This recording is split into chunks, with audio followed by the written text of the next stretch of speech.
کل کی فکر مت کرو۔ جس اللہ نے آج تک سنبھال رکھا ہے وہ کل بھی تمہیں سنبھال لے گا۔ بس اپنے اللہ پر بھروسہ رکھو۔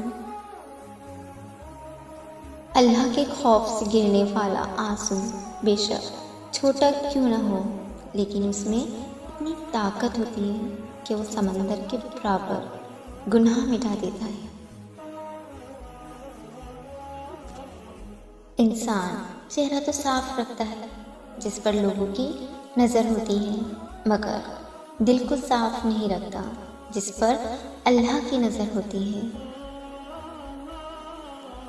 اللہ سے جب مانگو تو اپنی اوقات کے مطابق نہیں بلکہ اللہ کی شان کے مطابق مانگو۔ انسان تبھی اللہ کی طرف رجوع کرتا ہے جب وہ دنیا میں اپنے ہر ہنر آزما لیتا ہے اور پھر بھی اسے چین اور اطمینان نصیب نہیں ہوتا۔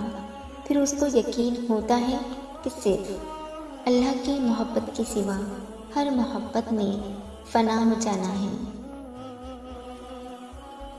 جب اللہ راضی ہونے لگتا ہے تو بندے کو خود اپنے عیبوں کا پتہ لگنا شروع ہو جاتا ہے، اور یہی اس کی رحمت کی پہلی نشانی ہے۔ لوگوں کے سامنے مسکراتے رہا کرو اور اللہ کے سامنے گڑ گڑاتے رہا کرو۔ مسکرانے والوں کو پسند کرتی ہے یہ دنیا، جبکہ اللہ گڑ گڑانے والوں اور ڈرنے والوں کو پسند کرتا ہے۔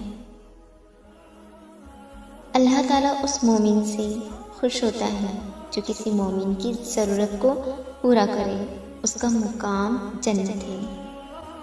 حقیقی سخاوت یہ ہے کہ مخلوق خدا کو تکلیف سے بچانے کے لیے خود تکلیف اٹھا لو۔